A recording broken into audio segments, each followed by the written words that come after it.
wonderful. I hope that you feel welcome in the house of the Lord. Amen. So this has been such a good week. We celebrated the Holy Spirit this week with evening services, which has been so profound. And last night we just had a time of just extended worship, and it was just so profound. It was such a powerful time together. And here we are, Pentecost Sunday. And so I want to say, happy birthday. Happy birthday, church. You see, Pentecost is the birth of the church.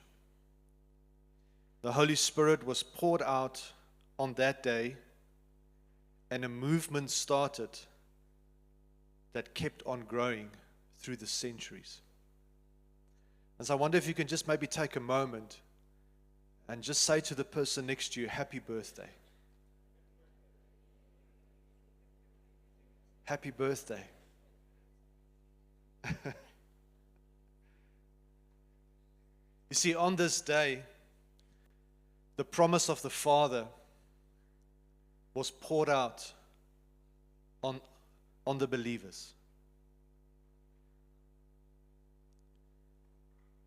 And here we are, centuries later, and the movement is growing and it's getting stronger. And we're going to keep on going and advancing the kingdom of God, either until Jesus comes or until we die before then. But we're going to keep going. Amen? And we will see the kingdom of God advance every day. As it is in heaven, let it be done on the earth. Let your kingdom come and let your will be done in and through us, the church. Amen? Are you excited to be part of the church? I'm excited, and I'm excited that you are part of the church. You see, we are part of that church that Jesus is building, and when we are full of the Holy Spirit, we can be what God has called us to be. You see, we won't be able to do any of these things if we don't have the Holy Spirit. And that's why the Holy Spirit was poured out. And isn't it wonderful? Isn't it wonderful to have the promise of the Father in us and moving and living in us and through us?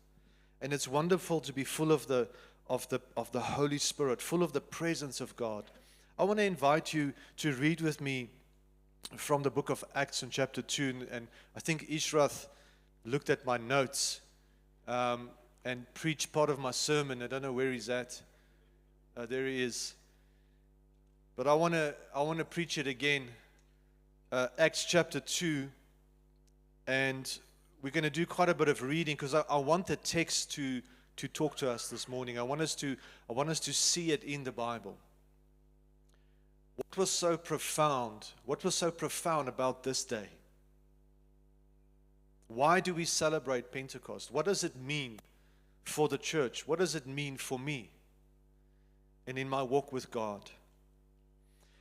And so in Acts chapter 2, we read that on the day of Pentecost, all the believers were meeting together in one place. And so just to create a bit of context, because this is really going to be helpful, when he was raised from the dead, he spent time with his followers for about 40 days. And he was teaching about the kingdom of God, and he was appearing to all these different disciples at different times. But then there was the day that he now ascended back into heaven to get things ready for us. And we read in chapter 1 how he ascended and how the clouds hid him away. But as he is about to ascend, he said, "Go and wait for the promise of the Father. And as you see me go, you will see me come. But go and wait for the promise of the Father." And so about 120 of his followers gathered together in Jerusalem in the upper room, and they waited. Now, about 50 days after Passover is the Feast of Pentecost. And so this is now where we now start with chapter 2. It says, on the day of Pentecost, about 50 days after Passover. Now these believers were now waiting every day for the promise of the Father with anticipation. All the believers were meeting together in one place. And verse 2, and suddenly, somebody say suddenly. Because God is a suddenly God, isn't He? God is a suddenly God. And He moves like that. And so our hearts are ready for the move of the Spirit. Amen? And we actually live in this state of readiness. Like this week again, somebody said, when is Jesus coming? I said, brother, I don't know, but I'm ready. I'm ready. How about you? Because He's a suddenly God, you see? And so I live in this place of readiness. And when He moves, we move with Him. If He goes left, we go left. If He goes right, we go right. But we're in this place of readiness, in this place of waiting. The Bible says, suddenly there was a sound from heaven like the roaring of a mighty windstorm. And it filled the house where they were sitting. Verse 3, then what looked like flames of tongues of fire appeared and settled on each of them. And in verse 4 we read, and everyone present was filled with the Holy Spirit and began speaking in other languages, as the Holy Spirit gave them this ability. Wow. That is very, very profound. What a day. Something that I want us to read in this text is that meeting together in one place is part of the requirement. Now, you can meet with the Lord at home, that's fine. By yourself, you can do that. And you can meet with friends at your home, and that's fine. And we see some of that happening in the Bible, where they met in homes. But we also see them meeting like this as congregations. And this is throughout the early church. We actually see churches being planted and meetings like this happening all the time. Because there's something that happens when we're corporately together. We can worship God by ourselves at home, and I do that all the time. Just me and the Lord. And it's wonderful. And sometimes I worship God with my friends. I have friends over and we sing and we pray and we read the scriptures. But on Sundays, I'm here. Because all of this is required. And meeting together in one place is required. And I know there's some teachings out there saying, no, we don't have to meet like this. It's simply not true. Because in the scriptures, it says, do not neglect the gathering of the saints. Because there's something that happens when we are together in community. There's friendships that form. And I share some of my faith with you, and you share some of your faith with me, and we hook arms and we walk this journey together. You see, that's required. And the Bible says, and they were together in one place. And this seems to be a requirement for the outpouring of the Holy Spirit. Aren't you glad you came to church this morning? Now, please go and tell somebody who wasn't here that you want to see them here on Sunday mornings. Amen? It's a requirement. Something else we see in these verses is that everyone there was filled with the Holy Spirit. And every now and again, it's like the enemy wants to get you to believe that the Holy Spirit just isn't for you. You know, it's fine. Dan can have the Holy Spirit, and Debbie can have the Holy Spirit, and that's fine, but I don't think it's for me. I don't think the Holy Spirit will be poured out on me, and I don't think He will fill me.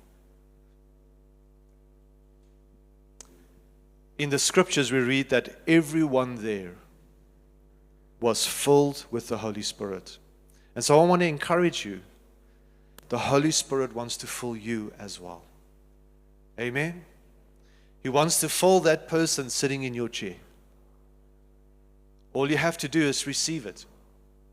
Amen? And just let your heart be open, let your mind be open to receive what God wants to give you. Now in verse 5 we read, at that time there were devout Jews from every nation living in Jerusalem. And when they heard the loud noise, everyone came running. And they were bewildered to hear their own language being spoken by the believers. So this must have been a sight. The sound of a windstorm, something, an earthquake. And it attracted a lot of attention. And now you have guys like speaking in languages that everybody can understand. Foreigners, foreign languages, they can understand it. It must have been a sight. Here's what we need to know. The supernatural work of the Holy Spirit will attract unbelievers to you. You see, when God is busy changing you and busy doing things through you, and there's unexplainable things happening through you, signs and wonders, miracles, prophecy, words of knowledge and wisdom, all of these things, a changed life, the fruit of the Spirit. Maybe people used to know you, like you weren't really a loving guy. You was just, but now you're changing. It's like you're becoming a loving person. They're going to go, hey, like what's happening with you? Right? Because the supernatural power of the Holy Spirit will attract unbelievers. And so when you open your life to be full of the Spirit, you're going to be a different person. Soon enough, people are going to recognize there's something different about you. And it will attract unbelievers to your life. There's going to be conversations. They're going to say, hey, what's happening in your life? I want some of that. Can somebody say amen? Hallelujah. In verse 7, let's jump to verse 7. They were completely amazed. How can this be? They exclaimed. These people are all from Galilee, and yet we hear them speaking in our own native languages. Let's jump to verse 12. They stood there amazed and perplexed. What can this mean? They asked each other. The others in the crowd ridiculed them, saying, they're just drunk, that's all. All right? So can you imagine the scene? A windstorm comes and rocks the place. Suddenly, everybody's kind of out of whack, and there's tongues of fire on top of their heads, and they're speaking in languages which I don't even know if they knew what they were saying. It must have been a scene. Now they're stumbling out of the house into the streets, trying to make sense of what's happening. And then you have guys going, hey, you all drunk? Have you been drinking wine? What's happening? Right? It must have been a scene. Here's what we need to know. Not everyone will understand the work of the Holy Spirit in you. And so every now and again, people are going to say things about you. They're going to call you a happy clappy or a charismaniac. Don't worry about that. It's not that you've been drinking wine. It's actually the Holy Spirit moving in you. And not everybody's going to get it. Not everybody's going to understand. But it sure makes for good conversation. Right? People coming to you, hey, what's happening in your life? I don't understand it. Like, what is that language you're talking? Right? How does that work? Sure makes for good conversation. Let's jump to verse 14. And then Peter stepped forward. Who else but Peter? Right? That's very typical. So Peter stepped forward with the 11 other apostles and shouted to the crowd, "Listen carefully, all of you fellow Jews and residents of Jerusalem. Make no mistake about this. These people are not drunk, as some of you are assuming. 9 o'clock in the morning is much too early for that. No, what you see was predicted long ago by the prophet Joel." And then he quotes from Joel. Let's read verse 17. "In the last days, God says, I will pour out my Spirit upon all people. Your sons and your daughters will prophesy. Your young men will see visions, and your old men will dream dreams. In those days, I will pour out my Spirit even on my servants, men and women alike, and they will prophesy. And I will cause wonders in the heavens above and signs on the earth below, blood and fire and clouds of smoke. The sun will become dark and the moon will turn blood red before that great and glorious day of the Lord arrives. But everyone who calls on the name of the Lord will be saved." And so the outpouring of the Holy Spirit introduces a new era. The Bible calls it the end times. Somebody came to me the other day, said, "Hey brother, do you know we're living in the end times?" I'm saying, "What do you mean?" He says, "Don't you see what's going on in the news?" I said, "Listen carefully. The end times already started when the Holy Spirit was poured out. A new era was introduced. The church was now being established, the one that Jesus said he would build. And he's building and building and building through the ages. And here we are, part of that building. And so we're living in the end times. How many years still? I don't know. All I know is I'm ready. And I'm going to make it count. And even if I die before the Lord returns, it doesn't matter. I'm going to give it my all. Amen? To work with Him, to build with Him. A new era introduced. The promise of the Father was now poured out on the church. And so the church is now empowered by the Holy Spirit.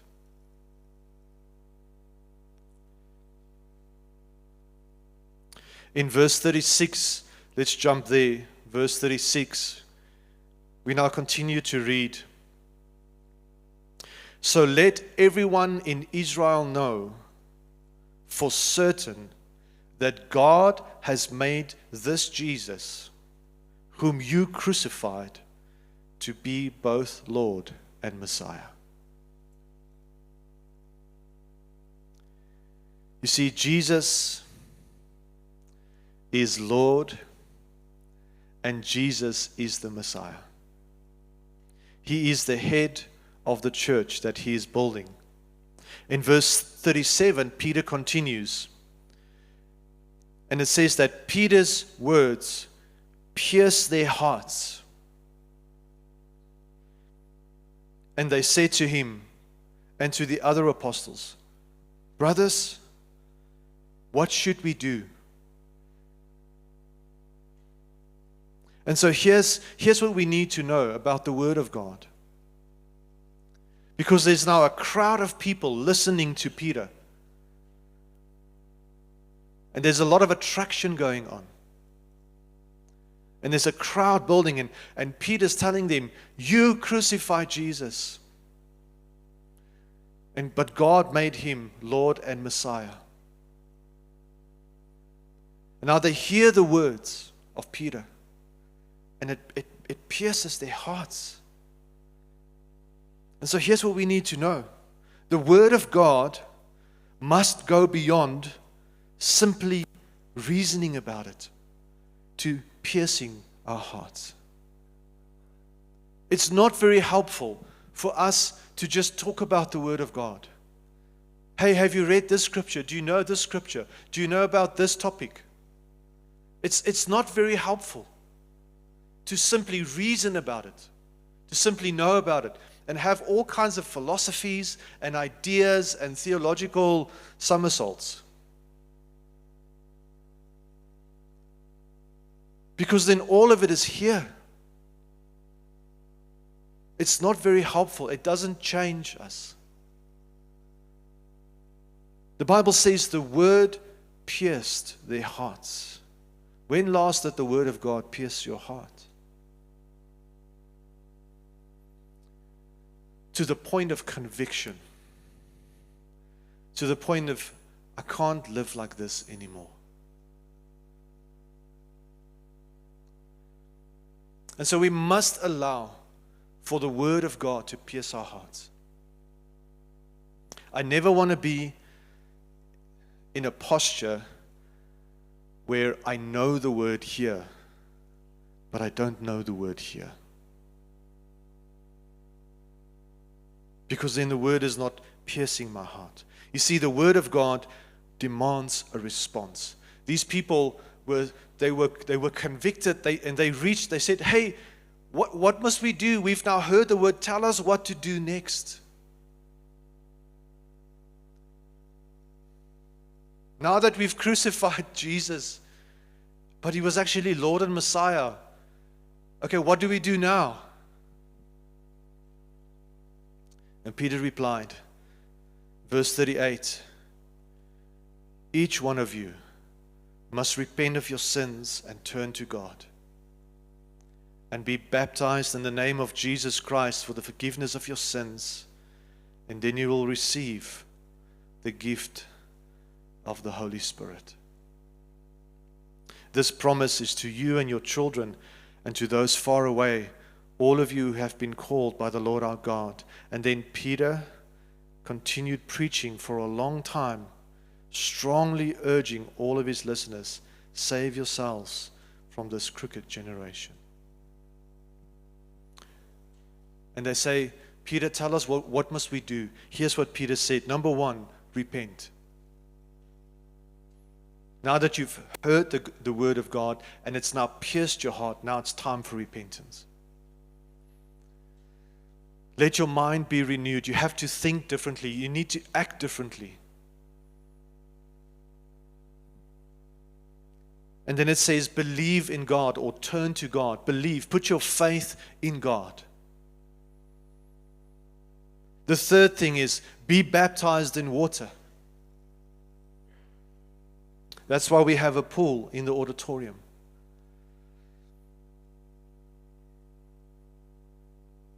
And if you've never repented, today is your day.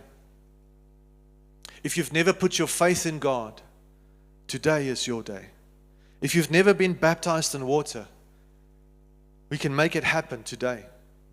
You can come and talk to me, we'll make it happen.